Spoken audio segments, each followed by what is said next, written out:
欢迎回到轻声慢读。今天我想和你分享一个真实又动人的故事，当幸福来敲门。这是一个关于梦想、责任与爱的旅程。它告诉我们，幸福从不会缺席，它只是需要你勇敢去追。我们来讲一本非常温暖的书，当幸福来敲门。很多人说，哎呀，这不是一部电影吗？是的，和《肖申克的救赎》一样，大部分人都是先看到电影才接触到，它还有原著。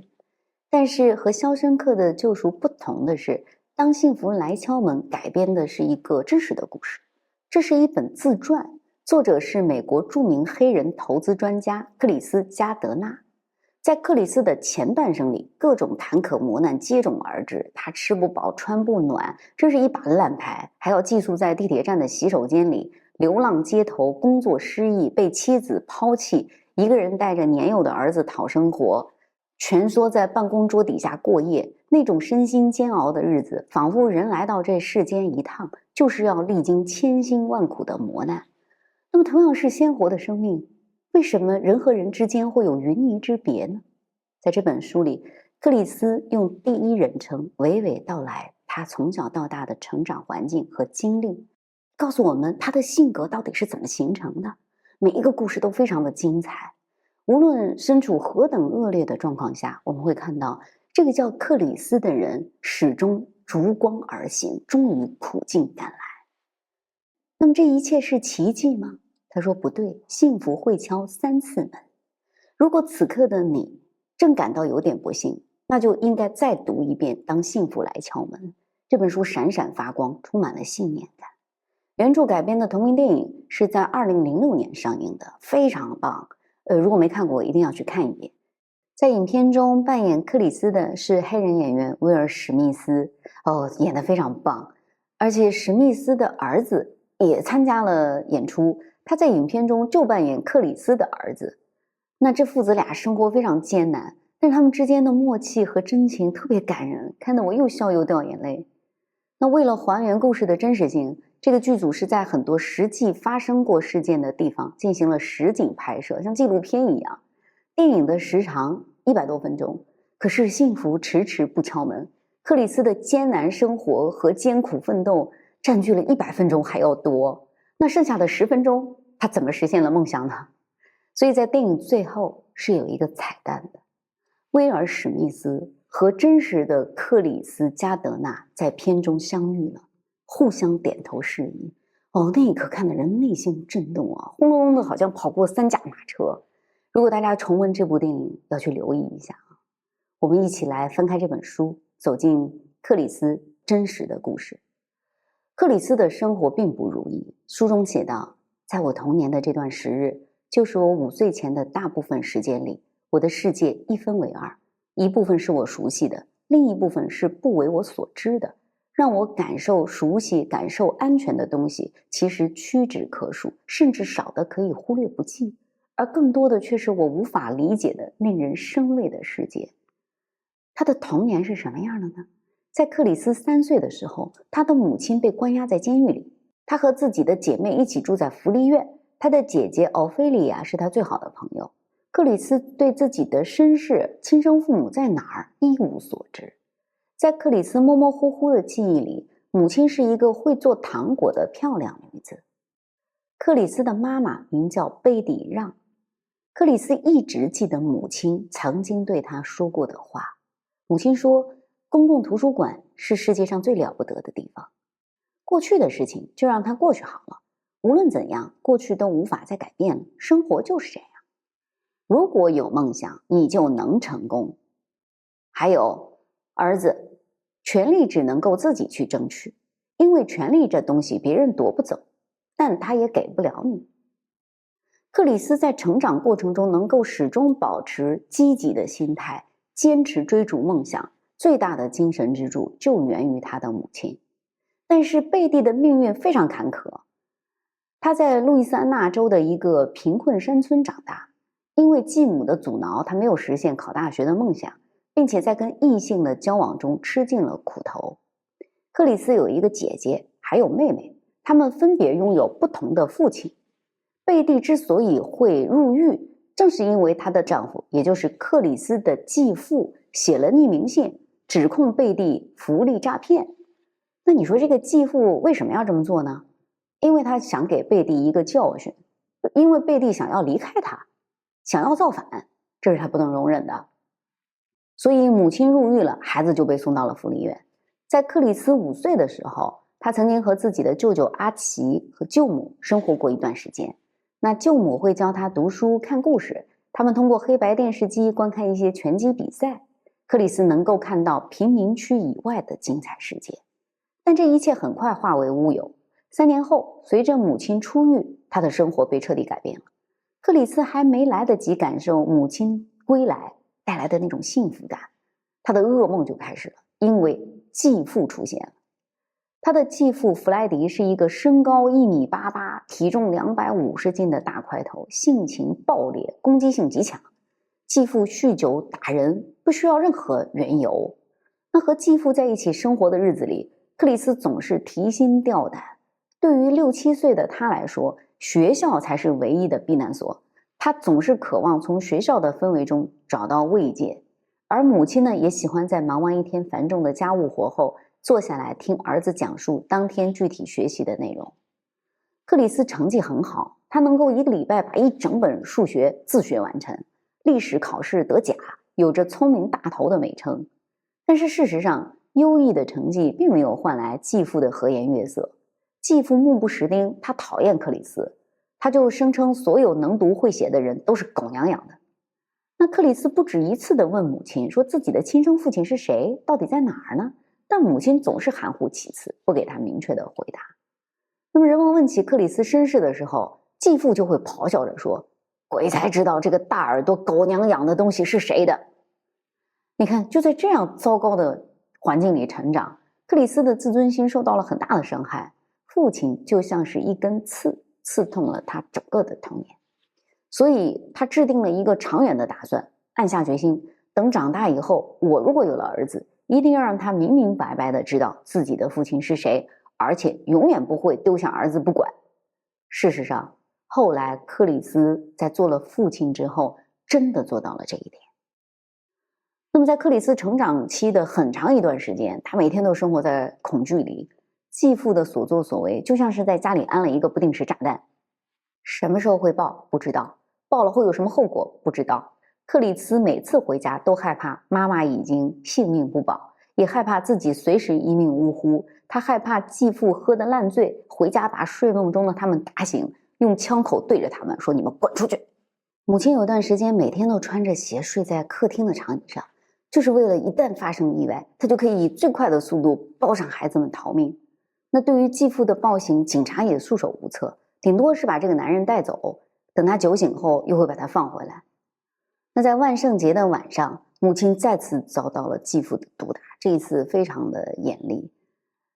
克里斯被妹妹叫醒的时候，发现妈妈躺在地上一动不动，有一个木板嵌在他的脑后，四周全是血，太恐怖了。那第二天，母亲从医院满头绷带的回来，他下定决心不再让继父回到这个家里来。不过也就是短短的1周，继父又回来了。他信誓旦旦地说自己要痛改前非，可是家暴就是这样，对吗？他不会改的，这种事情会反反复复发生。这年冬天，在一个深夜，继父又用皮带抽打贝蒂，然后去酒馆喝酒。贝蒂从地上爬了起来，说，我们必须离开这里。然后他就带着孩子们开始收拾行李。贝蒂在离这里2个街区的地方找了一个住处，然后当晚就安顿下来。但是贝蒂忧心忡忡。多年以后，克里斯才理解贝蒂的一次一次心软。事实上，这一切都是因为经济上无法独立。贝蒂不是不想逃离这个家暴的男人，不是不能够离开这个地方，可是他如果离开，就没有办法缴纳房费，也没有办法养活自己的孩子。在那个年代，很多事情都受到了局限，经济是无法解决的一件事。所以过了1个星期，贝蒂又带着孩子们回到了继父的身边。这一切对当时年幼的克里斯产生了很大的影响。8岁的克里斯甚至开始制定各种各样的行动计划，想要杀掉他的继父。可是一个小孩子怎么有可能把这一切付诸实施呢？他不会成功的。那母亲因为不堪忍受家暴，她也有复仇计划。那有一次，她在继父睡着的时候把房子点着了，而继父中途醒来扑灭了大火，因此母亲就再次锒铛入狱。那么接下来的3年，克里斯只能跟她的姐妹住在另外一个舅舅威利的家里。你看，这些就是克里斯真实的经历。有人会说，这样的家庭能够养出什么样的孩子来？可是我们会看到，童年种下来所有的种子有好有坏。可是克里斯真的是通过努力，通过自己的认知，在身上克服了原来的那些弱点，原来的那些缺陷。他一步一步的成为了一个光明的人，成为了自己想要的样子。也就是说，我们种下的那些因，在合适的时间，会按照我们的自律、我们的努力，长出我们想要的样子。那他们在威利舅舅家里生活的怎么样呢？这个舅舅家条件并不好，非常的拥挤，家里原本就有3个孩子。那么克里斯他们的到来，让舅母觉得必须要制定一套严格的规矩，有固定的时间起床做家务。那没过多久，克里斯的姐姐奥菲利亚就被送去了少管所。因为这个女孩子不服管教，这让克里斯感到非常孤独。那周末的时候，克里斯总是和他的另外一个舅舅亨利在一起参加派对，听很多布鲁斯曲调的音乐。音乐对克里斯产生了非常大的影响。有一段时间，他还想成为爵士大师。而且亨利舅舅和其他舅舅不一样，不会催着他上床睡觉，反而跟他一起欣赏歌曲，分享一些海外的历险，介绍百科全书中的风土人情和异域文化。亨利舅舅总是告诉克里斯，世界之大，无奇不有。他鼓励这个外甥，你要敢想敢干，敢做敢当。舅舅说，克里斯，这世界就是个大牡蛎，你要自己去寻找里面的珍珠。这句话讲得非常棒啊！所以有一段时间，我常常用这句话来鼓励我自己。那这个充满活力的亨利舅舅对克里斯影响非常大，可是后来他不幸溺水身亡了，这让克里斯非常难过。在舅舅的葬礼上，他见到了自己久违的母亲、姐姐和2个妹妹。本来是一个团聚的情景，很温馨，可是克里斯看到母亲身边站着女狱警，他突然明白了妈妈这些时光是在哪里度过的。你看，如果我们不能够走进这样的家庭，不能理解这样的人，你只是听到说，哎，这个女人坐过2次牢，你就会认为这是一个非常糟糕的妈妈。但实际上并不是这样，妈妈是克里斯生命中的光。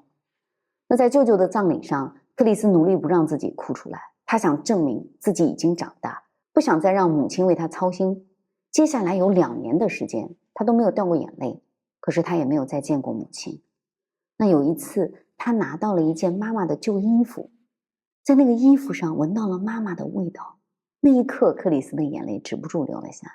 他毕竟还是一个孩子。等到母亲再次回来之后，一家人重新又团聚了。可是一同回来的还有继父弗莱迪。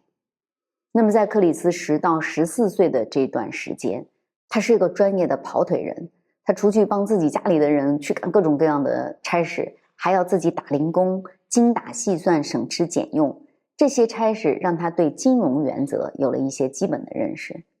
那么随着克里斯的渐渐长大，继父对他的态度有了一些改变。继父开始让克里斯帮忙做一些事儿，打下手，钓鱼的时候也会带上他。但是回到家中的时候，继父又会对家人大打出手。那么有一次，克里斯和继父在一起收拾一只鸭子，那继父就抓住那个鸭子的头，让克里斯拿斧子把它砍掉。结果克里斯深吸了一口气，当时有一种冲动，想要拿着斧头砍向继父。幸好他没有付诸行动。后来过很多年，克里斯意识到，如果当时真的要了继父的命，他会搭上自己的一辈子。没有什么事儿值得一个人搭上自己的一辈子。在克里斯16岁那年，母亲说过的一句话影响了他的一生。那一天，克里斯正在看 NBA 的赛事，他就激动地对着那个电视大喊，说这俩家伙迟早要拿到100万。然后母亲在另一间房子里正在熨衣服，听到这句话就非常肯定地告诉他，儿子，只要你愿意，有朝一日你也能挣到100万。那感觉似乎母亲一直坐在他身边，没有离开半步。这句话就像圣经一样，让克里斯的世界发生了翻天地覆的变化。对于出身卑微、黑皮肤的克里斯来说，想要成功，想要赚到100万，谈何容易？他从来没有敢想过。他给人的第一眼是不出众的，甚至因为当时的种族歧视，他也丧失了很多机会。但是母亲说的这句话，以后成为他一生的信仰。梦想出现了，而且他坚信，只要自己不放弃，勇往直前，一定会像母亲说的那样，挣到100万。在1972年的春天，克里斯高中毕业，他就报名参军。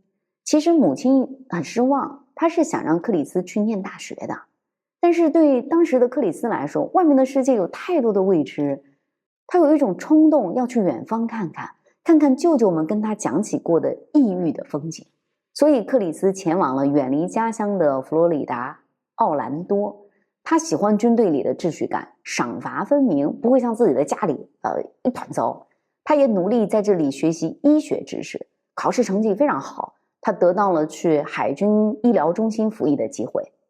那么在离开家的时候，克里斯对自己没能上大学向妈妈表示歉意。结果贝蒂非常平静地回答：好孩子，从上帝那里拿到学位比在大学里获得的学位要强得多。如果你能从上帝那里毕业，那么你什么文凭都不需要。妈妈的意思是说，你要重视你的内在，你内在固有的东西是没有人能够夺走的，没有人能够玷污的。不管你出生在哪里，遭遇在哪里，甚至陷落在一个大泥坑里，这都是暂时的。你的内在才是你真正的价值。如果没有这种对信仰的执着，那么文凭、出身、财富都不会让你感到自我价值的闪闪发光。无论你做什么，必须首先意识到自己的内在价值，坚信它。你看这段话是非常重要的，了不起的妈妈。那几年的军队生活让克里斯成为了上尉医生的得力助手。那没过多久，他就成了驻地医院里小有名气的医生。很多受了枪伤的病人都会主动询问是不是克里斯帮我护理。因为这种事情越来越多，克里斯的自尊得到了极大的满足，也没有人会因为他皮肤的颜色而歧视他。但是当医生并不是克里斯最终的追求，他一直觉得他想要挣到100万，他的生活应该过得更富裕，而且富裕了以后，他还要帮助更多像他一样黑皮肤的年轻人也获得成功。所以克里斯还是想要抓住一些机会来改变现有的生活。在他23岁的时候，他结婚了，新娘是他17岁的时候就认识的女朋友雪莉。克里斯对雪莉是一见钟情。那么结婚后，雪莉就来到了旧金山和克里斯一起生活，他们一起度过了一段幸福的时光。但是两个人的成长背景和个人喜好之间的确存在着很大的差异，难以弥合。比如克里斯为雪莉买过一枚价值$900的钻戒，那是一个老款的钻戒，钻石排列成花冠的形状。克里斯觉得雪莉一定会喜欢，但雪莉说这和他想象中的戒指完全不一样，那这是审美的落差。那么克里斯会尝试去做很多雪莉喜欢的事情，但是这些事儿他并不打内心里认同，所以就总觉得缺了点什么。包括在生活的很多方面，两个人也存在着差异，这是教育和成长环境的不同。作者就在书中写道，从儿时起我就希望有个安稳的家，可是到头来家对我来说过于拘束整洁，墨守成规。那么克里斯那种不安的一面就爆发了，他在家的时间越来越少，除去偶尔的兼职工作外，他有时候晚上就独自一个人跑去听音乐，和邻居一起看球。在克里斯27岁的时候，他的婚姻走到了尽头。因为在一个派对上，克里斯认识了一个黑美人，名叫杰吉，他就出轨了。克里斯意识到他需要向雪莉摊牌，就跟妻子坦白了他的所作所为，也承认自己搞砸了生命中最重要的一段关系。那么雪莉很快就搬走了，离开了克里斯。接下来克里斯和黑美人杰吉结婚了。那么第2年他们有了儿子小克里斯多夫。你看到这里我们会发现，克里斯是非常坦率的，他就是一个有着各种瑕疵的人，他也无法摆脱原来那个家庭环境对他性格的影响。但儿子的到来改变了克里斯生命的重心，他下定决心要做个好爸爸，要对自己有更高的要求，而且在此生对儿子不离不弃。那么阶级就提醒克里斯说，你现在的薪水远远不够养活一个家的，而且就质问克里斯说，如果你从来都没有父亲，那你怎么能够保证当一个好父亲呢？这个问题确实问住了克里斯，所以克里斯开始思考为人父的真正含义。你看，克里斯是一个很有思考能力的人，他不断的反省和修正自己身上带来的一些瑕疵缺点，然后开始真正的改变。他开始直面有了孩子以后所需要应对的一切琐碎生活，而且认真考虑下一份工作应该从哪里开始，并且克里斯做了一个重大的改变，他要着手寻找自己的亲生父亲，他要赚更多的钱。那么首先克里斯找到了一份新工作，他为硅谷一家医疗仪器公司效力，销售一个扫描仪，它是扫描骨质密度的。那克里斯很乐观，认为自己找到了一个财富密码，如果做得好，他的年薪几乎是现在的2到3倍，那家里的生活就改善了呀，就会幸福了呀。虽然那个公司没什么知名度，而且他没做过销售行业，就完全没有人脉关系，一切显得举步维艰，但克里斯干劲满满，他坚信凭着自己的努力一定会有出人头地的那一天。在儿子小克里斯多夫1岁生日过后，克里斯拨通了一个电话，电话那头正是他的亲生父亲。对，他找了他很久，结果那个男人一接到电话就说，我一直在等你，已经等了很久。那么克里斯立即就安排好手头的一切，他买了机票和儿子一起去寻找自己的亲生父亲。走下飞机的那一刻，克里斯看到了自己的亲生父亲站在那儿。这个男人身高将近2米，大概250斤，皮肤黝黑，是一个乡下人，和他想象中的样子截然不同。那一起来接机的还有他同父异母的2个姐姐，他们和克里斯的相貌出奇的相像，几乎是一个模子刻出来的。在接下来4天的相处之中，克里斯认识了这一大家子人，而且还去到了自己出生的故土。那随着交流的深入，他越发觉得自己和他们就是一家人。在这趟行程的最后，一家人都来送克里斯，他的父亲拉着他的儿子的手往车站走去，克里斯跟在后面，看着自己的父亲和自己的儿子在铁道上漫步的背影，他突然感受到伤感。他更希望那个父亲身边的小小的影子是童年的自己，他从来没有这样的机会。但是他终于找到了自己的父亲，他体会到了什么叫做家庭，他体会到了被关心被在乎的感觉，所以他觉得自己可以对关于父母的问题泰然处之了，他再也不是一个没有父亲的孩子了。这一趟旅程让克里斯知道自己是谁，来自哪里。虽然很多的遗憾无法弥补，但是克里斯不会再抓着过去不放，他和过去和解了，他准备好重新接纳这个世界。这就是克里斯强大的修复能力。他是一个自信满满的人。回到旧金山后，他把所有的积蓄都投入到了销售骨质密度扫描仪的事业中。可是没想到经济危机迅速的来了，一夜之间克里斯幻想的摇钱树就变成了甩不掉的累赘，把他摁在生活的磨盘上，一次一次碾压。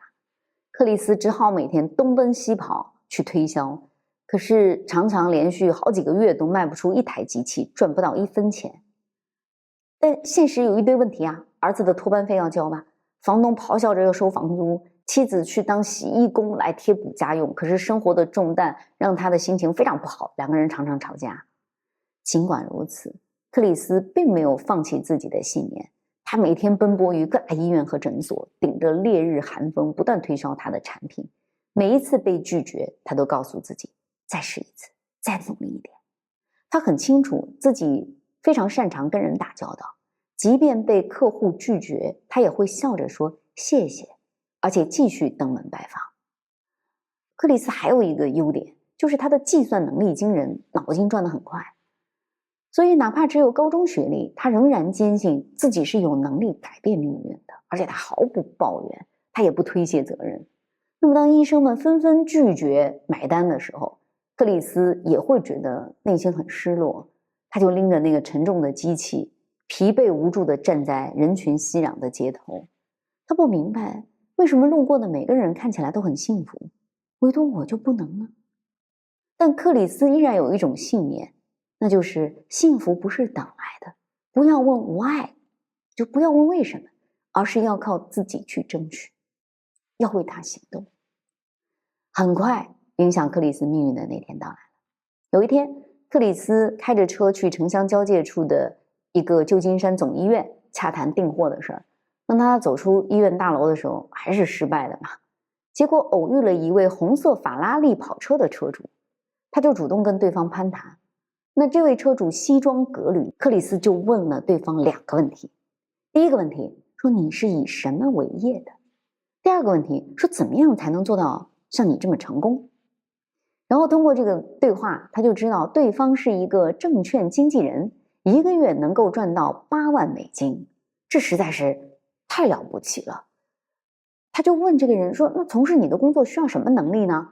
得到了一个答案，叫精通数字，会为人处事。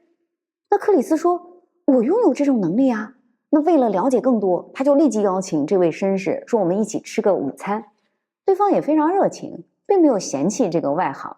他就向克里斯简单介绍了自己的工作，还主动提出可以把克里斯引荐给一些相关的证券公司啊，让他去寻找一个谋职的机会。但是这位车主也客观陈述了克里斯的一些短板。首先，你没有大学文凭，然后你关于理财和经济学的知识必须要接受正规的培训。那听了车主的建议，克里斯觉得这是有高人在点拨他呀。他觉得自己的人生有了方向，自己的幸福有了方向，接下来他就立即行动了。克里斯满怀热情地向很多个证券公司投寄了自己的简历，但是所有的面试官都回绝了他，妻子也一直给他泼冷水。可是克里斯坚持去敲击那个坚硬的现实，他要寻找属于自己的珍珠，他要把那个牡蛎壳砸开。就这样，克里斯每天拎着重达4磅的扫描仪，风雨无阻地出现在证券公司楼下，等待人事经理，寻找一个入行的机会。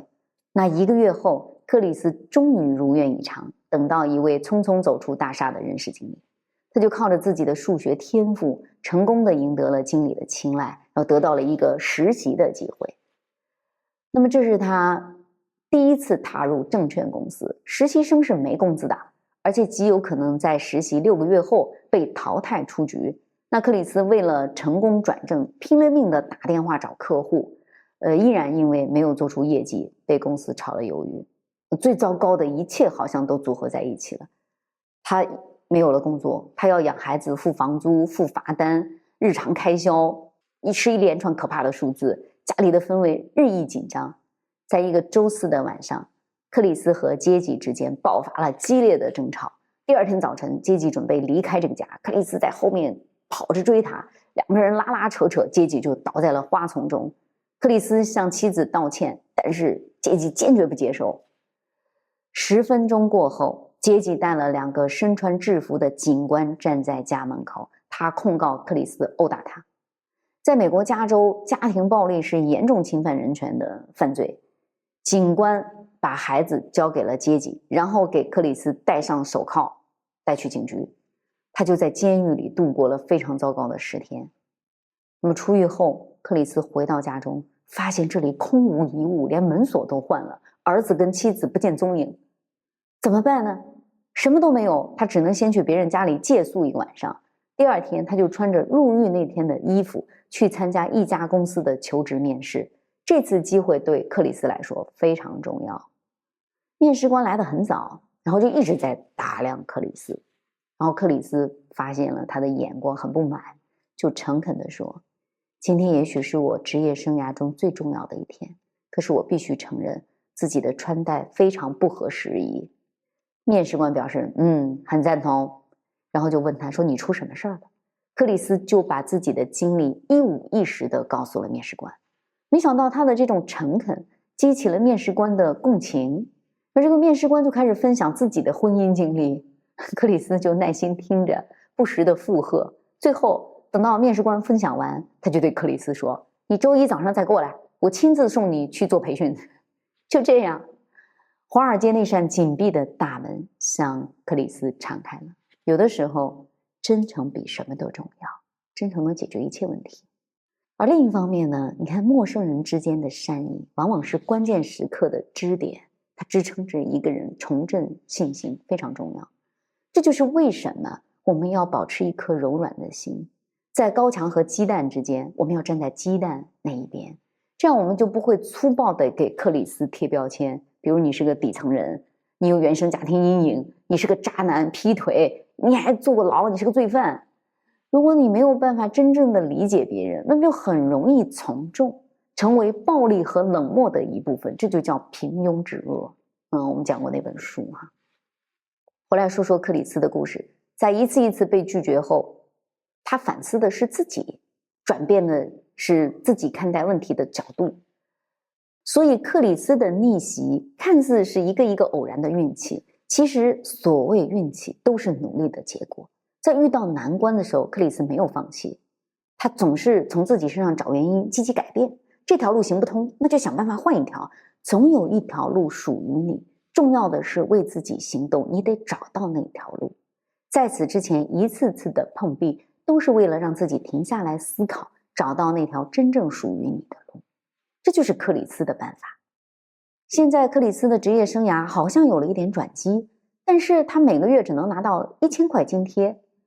由于拖欠了很多的钱，他现在连住的地方都没有了，所以他只能去收容所排队，或者在办公室过夜，走到哪都带着自己的西服和一堆家当。但是他明白自己的第一次考试必须要过关，否则就没有未来。于是克里斯在公司每天狂打200个电话，不打完绝不下班。在工作之余，他努力的学习，还要坚持找儿子。那这一段在电影里面拍得非常的细腻，会让很多人看得眼圈发酸，深深的共鸣。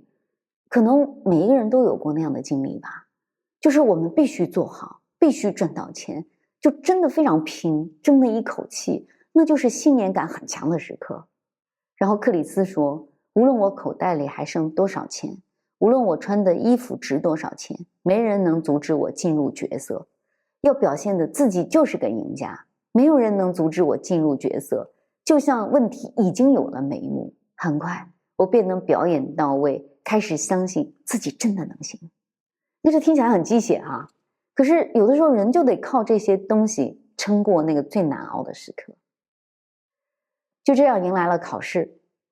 考试后的第3天，结果出来了，你通过了，克里斯。公司助理经理打来电话说你的总分是88分，成绩非常好。克里斯的脑子里一片空白，没有人跟他一起庆祝，没有人理解这对他意味着什么。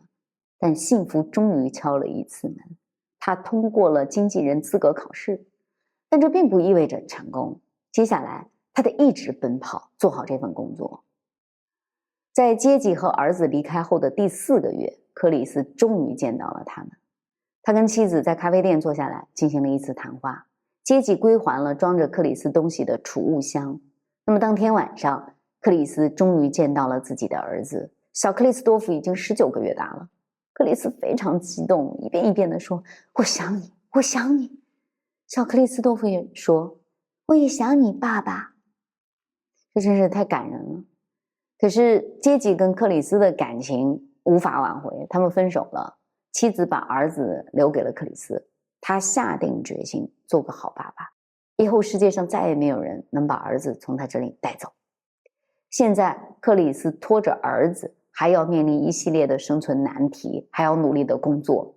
他住的地方不接受小孩子留宿，他不得不找地方搬家。他要想办法解决吃饭、交通和孩子尿布托管的问题。克里斯找到一家收费还算合适的日托中心，那个门口挂了个牌子，上面写着幸福，可这个单词竟然拼错了。克里斯看了半天，心想，如果连幸福都能写错，还能指望这里把孩子照顾得很好吗？他一定要让孩子知道幸福2个字到底怎么写，就一笔一画的给儿子做示范。小克里斯多夫说：“记住了，爸爸。”他就念着这2个字：幸福。生活艰难，但这就是克里斯寻找幸福的过程。生活难题无法解决，即便拿到了证券公司的入场券，克里斯仍然像蜗牛一样背着重重的壳艰难前行。由于他拖欠罚金太久，他辛苦赚来的钱也被强行收走，最后他兜里只剩下21块3毛3美金。那他交不起房租，就又被房东赶出去了。克里斯只好去找朋友讨债，可是对方对他一通嘲讽，说我不就是欠了你14美元，你至于吗？你看这个就是根本没有办法理解别人的处境。那因为居无定所，克里斯有的时候会带着儿子在办公桌下面睡觉，他们去教堂领取为无家可归的人发放的食物来充饥。如果没有排到免费的住处，克里斯就去献血换钱，付1晚上的房租，或者带儿子到公园里过夜。在最为窘迫的时候，克里斯带儿子乘坐公共交通到地铁站，他们找到一个卫生间，从里面锁上门，然后可以在卫生间里睡一觉。克里斯给儿子编了一个不许出声的游戏，说不管外面的人怎么敲门，都不要开，也不许出声。对小克里斯多夫来说，只要爸爸在身边，他不管在哪儿都能睡着。可是在那个阴冷逼仄的卫生间里，伴随着门外如雷一样的敲门声和咒骂声，克里斯是淌着眼泪挨过了这些劫。到了周末，克里斯会带着儿子去旧金山的免费公园里玩，儿子玩得很开心。小孩子总是这样无忧无虑，克里斯看着他在秋千上坐着，一边苦思冥想怎么样才能熬过这一天。但无论遭遇什么，克里斯都没有放弃。他下定决心要在证券行业干出点名堂来。他坚信每打出一个电话，都有可能让他距离幸福更进一步。这一切都是真实的啊！一个人竟然能够为追逐梦想勤奋到这种程度。那就这样夜以继日的经过半年的苦熬，克里斯终于获得了公司唯一的入职资格。那一刻他喜极而泣，用力为自己鼓掌。那最黑暗的时刻好像过去了，克里斯的收入也在慢慢的增加。有一天在经过一个贫民区的时候，他注意到了一间小房子门前盛开着玫瑰，他就被这个花朵吸引，停下脚步看了一会儿。然后他和打扫院子的老人搭讪，知道这个房子没有人住，他就决定租下来。而且为了省钱，他跟老人说，我能不能自己清洁和打扫，这样就不用交清洁费。老人也同意了。就这样，克里斯跟儿子终于有了一个家。后来每当克里斯看到贫民区的那些玫瑰，他就感受到了幸福。这好诗意啊，连一个人都潦倒到这种程度了，可是他依然拥有那种热爱生活的能力，依然能够看到一朵玫瑰花。这和贫穷或富裕是没有关系的，这就是来自一颗灵敏的心。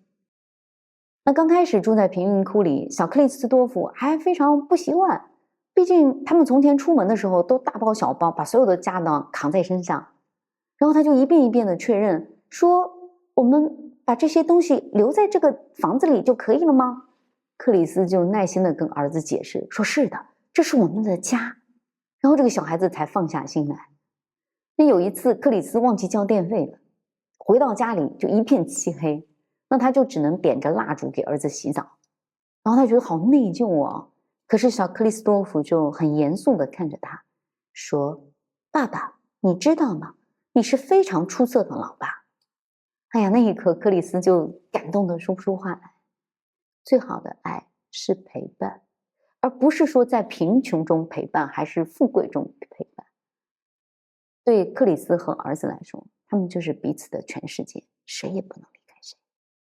就这样，生活渐渐地变得安定起来了。克里斯没有放弃工作上的追求，只要遇到不懂的，他就去请教别人。很多人都觉得克里斯太倒霉了，可他自己觉得他是个很走运的人。我们就来说一下命运这2个字啊，命是注定的，那意味着克里斯就是生在那样一个混乱的家庭中，就是要经历很多童年中的不堪，然后就是一个黑皮肤的人，这是没有办法改变的。但运是通过自己的努力可以改变的。你首先要有信念，然后接下来要为自己行动。那克里斯的幸运，我觉得有2点很重要。第一，他善于学习，他总是主动去寻求机会。第二，他愿意接受改变，能够以良好的心态应付各种不确定性，从不抱怨。那么有一天，一个瘦瘦的小个子中年人出现在克里斯的公司里，他递给克里斯一张名片，这是一个跳槽的机会。邀约他的是一家商业银行公司，叫做贝尔斯登。克里斯到那公司看了一眼，发现这里的工作氛围非常不错，每个人都热血沸腾，都不闲着，永远都在电话上，好像一切都要马上起飞。这太符合克里斯的胃口了。然后他就提了一个薪水要求，是他眼下工资的5倍之多，可是对方一口答应了。这就是靠实力带来的改变啊！幸福第2次敲门了。书中有一段话特别戳中我的内心。这个公司的 CEO 叫艾斯格林伯格，他在见到克里斯的时候说了一段话，说我们希望告诉你的是，克里斯，贝尔斯登不是靠 MBA 发展起来的，它的发展依靠的是 PSD。 你说什么叫 PSD？Poor 就是出身贫寒， Smart 天资聪颖的人，第3个词很重要，叫 Desire， 就是愿意用勤奋来改变自己命运的人。是不是太棒了？这叫 PSD， 也许你就是其中的一员。祝福所有的克里斯们。就这样，克里斯从一个童年经历极其糟糕的黑孩子，从一个露宿街头的落魄穷汉子，一步一步成长为了华尔街首位顶尖黑人股票经纪人。这不是奇迹，而是正道。他靠努力走上的一条路。来到这家公司的第2年，克里斯和儿子就换了新的住所。他送儿子去了更好的学校，也有了足够多的时间陪伴儿子成长。他真正做到了一个父亲该做的事儿。那再往后呢，克里斯和自己公司里最聪明的员工合伙开了一家新公司，他拥有了自己的创业园地。那么2年后，他从旧金山来到了真正的华尔街，他的工作强度又上了一个维度。克里斯渐渐摸索出自己应该在哪一个金融领域里发展。他说，幸福会敲3次门。的确，所有人都有机会拥有幸福，只是当幸福来敲门的时候，有些人听不见，甚至会躲起来，因为辨认不出那个敲门的究竟是幸福还是灾难。而那些愿意接受挑战、克服恐惧的人，他们配得上真正的幸福，他们总能听得到敲门声，对吗？那在纽约，克里斯和前妻阶级重归于好，他们又生活在了一起。在1987年，克里斯成为了亿万富翁。除了做少数族裔的业务之外，他还投资教育，雇佣那些贫困出生的 PSD， 鼓励大家捕捉机遇，发展自我，让年轻人看得见幸福，听得见幸福的敲门声。那随着公司业务的不断扩大，克里斯有机会去各地旅游，去看舅舅们曾经为他描述过的大千世界。那些童年种下的种子，总会在合适的时间开出花朵。很多旅程确实让他感到劳累，但这些体验都能让克里斯充满生机。他感恩着每一步的前行，满心欢喜和愉悦，永远不会停息。在故事的尾声，时间已经跨越了40多年，克里斯46岁。2004年，他再次来到南非，作为世界观察员，他见证了南非大选，并且有机会和著名的黑人领袖曼德拉交谈。约定好的对谈时间是15分钟，最后他却和曼德拉聊了45分钟。克里斯希望能尽自己的力量来帮助南非实现繁荣和持续发展。他的原话是，我希望能用我25年以来在华尔街和资本市场所积累的全部经验，来帮助这个世界上和我一样的人们，让他们的生活能有所改观。对克里斯来说，金钱是财富的重要组成部分，但财富并不是只有金钱。他为自己保持健康的体魄，能够抚养2个孩子长大成人而常怀感激。接下来，如果他能够帮助到更多的人找到幸福，在克里斯看来，这才是真正的人生财富。回顾克里斯的一生，最重要的关节点有2个。第一个是遇见了法拉利的车主，并且大胆的上前询问交流，改变了自己的方向。那后来当克里斯成功后，他也买了一辆属于自己的红色法拉利作为纪念。那第2个重要时刻呢，就是在他青少年时代，母亲对他说的那句话：儿子，如果你愿意，有朝一日你也能挣到100万。克里斯在书中的序言里写道，说邂逅法拉利车主让我明白该在哪个领域去实现个人的发展，以及如何去发展。但是更早些时间，母亲对我的断言让我根深蒂固地相信，只要我努力，自己设定的目标终将会实现。祝愿你我都能像克里斯一样，坚守住内心最宝贵的东西，任凭风吹雨打，仍然不断向前。